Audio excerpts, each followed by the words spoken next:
देखो आज कहते भजन कर ले, कहते नहीं सिनेमा लगा वो देखने जाना है। किसने भटकाया? आंखों ने। भजन कर ले, नहीं नहीं वहां एक वो सिंगर आया है उसका कॉन्सर्ट है हम तो वो सुनने जाएंगे। किसने भटकाया? कान कर्म इंद्री ने। कभी तुम्हारी जीभ तुमको भटका देती, चलो खाने पीने चलो, यहां जाओ वहां जाओ, भटको भटको। भटकाया इंद्रियों ने, और मृत्यु के समय में इंद्रियां पहले अलग हो जाएंगी। इंद्रियों की सेटिस्फैक्शन मन की सेटिस्फैक्शन नहीं होती है। बढ़िया बढ़िया भोजन खाओ, थोड़ी देर को लगता हा मन भर गया, पर 2-4 दिन में फिर वही चीज खाने की इच्छा होगी, फिर वही गाना सुनने की इच्छा होगी, फिर उसी लेक पे घूमने की इच्छा होगी, फिर उसी पहाड़ पे जाने की इच्छा होगी। मुझे याद है कि एक बार हम लोग मनाली में थे, हिमाचल प्रदेश, बड़ी सुंदर जगह है। तब बस में गए थे, नॉर्मल बस, पुरानी बात कर रही हूं मैं। तो हिचकोले खाते खाते कोई 14 घंटे लगे हम लोगों को मनाली पहुंचने में। एक यात्रा थी गुरुद्वारों की, उसमें मैं गई थी। मणिकरण और बहुत सारे आनंदपुर साहिब और चमकौर और ये सब गुरुद्वारों में होते होते लास्ट एंड जो था वो कुल्लू और मनाली का था, और फिर वापसी थी। तो हम लोग बड़े मुश्किल से मनाली पहुंचे। लंबी जर्नी, सड़क उतनी अच्छी नहीं थी। खैर अगले दिन सुबह जब उठे तो बड़े सुंदर पहाड़, और पहाड़ों पे बर्फ, और क्या हवा, और क्या ठंडक, और क्या बढ़िया। तो सैर करने सड़क पे निकले तो सामने से एक परिवार जा रहा था। तो हम चूंकि बहुत सारे लोग थे तो देख के वो पूछने लगे, अरे आप लोग कौन हो, कहाँ से आए हो? बताया हम लोग अमृतसर से आए। कहते अरे अमृतसर से, हमारी इतनी इच्छा है कि हमको अमृतसर जाना है। मैं अच्छा, मैं कहा हम लोग सारे अमृतसर से आ रहे हैं। कहाँ? मनाली। और मनाली वाले क्या कह रहे हैं? हमको तो अमृतसर जाना है, वहाँ दरबार साहब है, कहते बड़ा सुंदर है, गोल्डन टेम्पल है, सोने का बना मंदिर है, आपने देखा? हाँ देखा। तो वो हमसे पूछ रहे हैं क्या क्या है, कैसा है, कैसा है, कैसा है। मन की गति देखिए। जब यहाँ से हम अमेरिका जाते हैं ना, आज भी, या इंग्लैंड जाते, कई लोग वहाँ ऐसे मिलते हैं, वो कहते हैं भारत कितना अच्छा है ना, वहाँ गलियों में ऐसे करते हैं, वहाँ स्कूल ऐसे होते थे, वहाँ हम ना बस्ता पकड़ के 4 किलोमीटर चल के स्कूल जाते थे, बड़ा मज़ा आता था, बगीचे से आम तोड़ के खाते थे, बड़े चटकारे ले ले करके वो कहानी सुना रहे हैं। वहाँ रहे हैं, याद इंडिया करते हैं। भारत में रहने वाले अमेरिका जाना चाहते। अर्थ क्या हुआ? अर्थ ये है कि जो जहां है उसका मन वहीं तृप्त नहीं है। अगर मनाली के नजारों में सुख होता तो मनाली में रहने वाले सब सुखी होते। अगर देश विदेश में, अमेरिका, कनाडा, ऑस्ट्रेलिया में रहने से सुख होता तो वहां रहने वाले सब सुखी होते। मुझे बद्रीनाथ में एक महिला मिली थी, न्यूजीलैंड की अंग्रेज औरत। पिछले 20 साल से वो अपना शहर ऑकलैंड देश न्यूजीलैंड छोड़ के बद्रीनाथ में रहती है। मैंने पूछा क्यों? कहती साधना के लिए। साधना के लिए। अंग्रेज औरत है पर सफेद कपड़े पहन के रखे, सादा जीवन जी रही है, रुपया पैसा रखा नहीं है, साधारण से एक कमरे के मकान में वो रहती है, किराए में ले रखा है। वो कहती उसी में मेरा गुजारा चल जाता है। दूर से कोई देखे तो लगे कोई साध्वी है, कोई साध्वी है ये। जप की माला हाथ में पकड़ी है और वो सत्संग सुनने आई थी। वाह! एक वो हैं जो अपने इंद्रियों के भोगने के लिए देश विदेश भटकते रहते हैं। और धन्य है ये महिला, ये इंद्रियों के भोग सारे जहां मिल सकते थे, वो सारे भोग छोड़ करके भारत के एक तीर्थ में आकर के बैठ के सत्संग के लिए, उस वातावरण में, जिस वातावरण में रह करके प्रभु की याद आए, स्मरण हो जाए, जप हो जाए, जीवन में मेरे साधना के फूल खिल जाए, इस चाह से वो यहां करके बैठी। इंद्रियों को उनके भोग देने से इंद्रियां कभी तृप्त नहीं हुई हैं, कभी तृप्त नहीं हुई हैं। तो शरीर से जो प्राण निकले तो सबसे पहले ये तुम्हारी इंद्रियां कहते देह छोड़ जाती हैं। कामन लोड़े सोय न रूपा, मित्र लुड़ेन सो खादाता, नानक पाप करे तिन कारण, जासी जमपुर बाधाता। कामन माने स्त्री, कहते जो स्त्री है वो सोना चाहती है तो उसका पति पैसे कमा कमा के उसके लिए सोना लाता है। रूपा, रूपा माने चांदी लाता है। मित्र लुड़ेन सुखा दाता, और उसके जो दोस्त हैं वो ये खाएंगे वो खाएंगे तो उनके खाने पीने का इंतजाम करने में वो पैसा कमाता है। किन के लिए पाप कमा रहा है? पत्नी के लिए, मित्रों के लिए, परिवार के लिए। और जिनके लिए पाप करके कमाई करी, ये तेरे किसी काम नहीं आने वाले। और जमदूत कहते बांध के तुझे जमपुर ले जाएंगे। देखिए, जब साहेब जमपुर की बात करते हैं तो इट डजंट मीन कि कोई अंतरिक्ष में ऐसी जगह है जिसका नाम यमलोक है जहां तुम्हें बांध के ले जाया जाएगा। ना ना ना, तुम्हारा मन ही जमपुर है, तुम्हारा मन ही नरक है, तुम्हारा मन ही तुमको दुख देगा। और जमदूत भी कोई और नहीं है, तुम्हारा लोभ, तुम्हारी जीने की इच्छा। सोचिए, यहां शरीर से प्राण निकलना चाह रहे हैं, यहां तुम मरना नहीं चाह रहे हो। कौन दुख दे रहा है? जीने की चाह तुमको दुख देती है। अलेक्जेंडर ने, सिकंदर ने अपने राज्य वैद्यों से कहा था, मैं अपना आधा राज्य तुम्हें दे दूंगा, मुझे जिंदा रखो, मैं मरूं नहीं।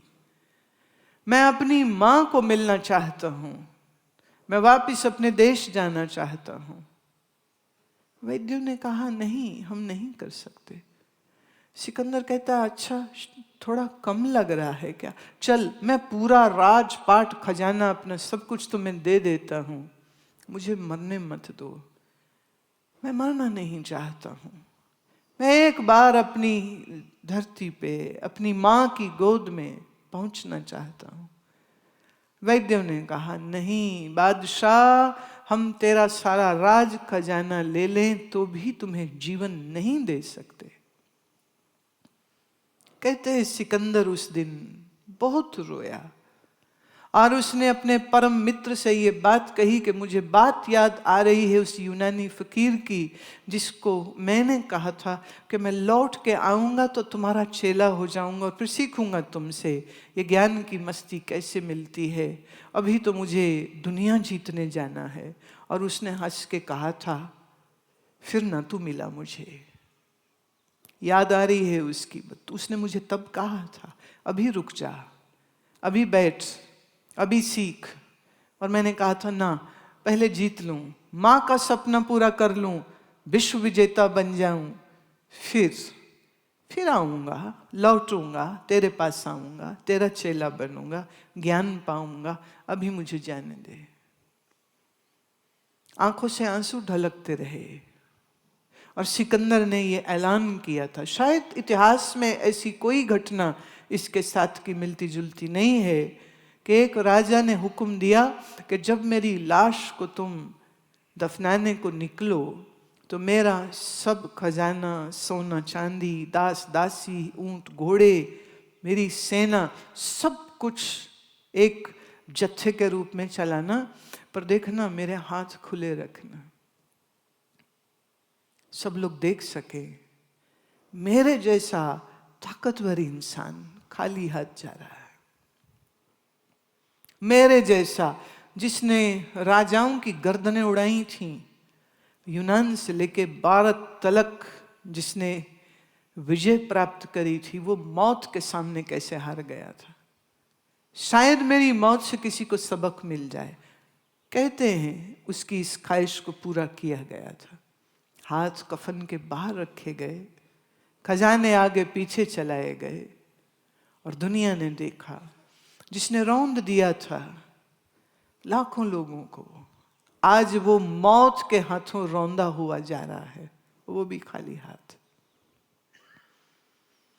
श्री गुरु नानक देव महाराज ये शब्द कह रहे हैं जिसमें मौत का नंगा नाच भी है और राम नाम की दुहाई भी है, और वो प्रेरणा दे रहे हैं अपने वक्त को यूं ही खराब मत करो प्यारे, उच्चारण करो प्रभु का नाम, श्रवण करिए। श्री राम नाम उच्चर मना, आगे जम दल विखम घना। श्री राम नाम, श्री राम नाम उच्चर मना, आगे जम दल विखम घना। श्री राम नाम, श्री राम नाम उच्चर मना, आगे जम दल विखम घना। श्री राम नाम,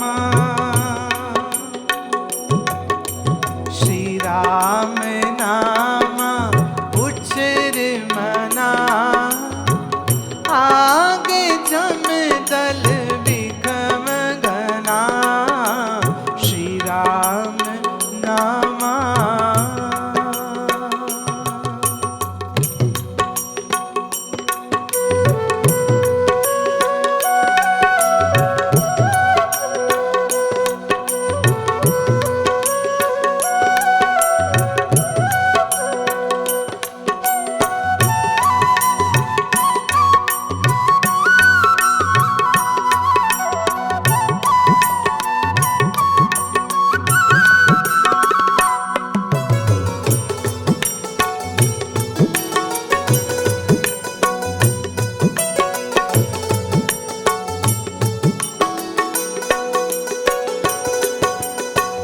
अवर पंच हम एक जना, क्यों राखो पर पार मना।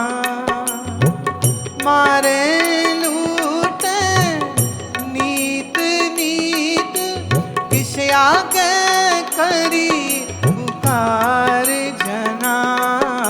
श्री राम नाम, श्री राम नाम उच्चर मना, आगे जम दल विखम घना। श्री राम नाम उच्चर मना, आगे जम दल विखम घना। श्री राम नाम,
भजना श्री राम नामा,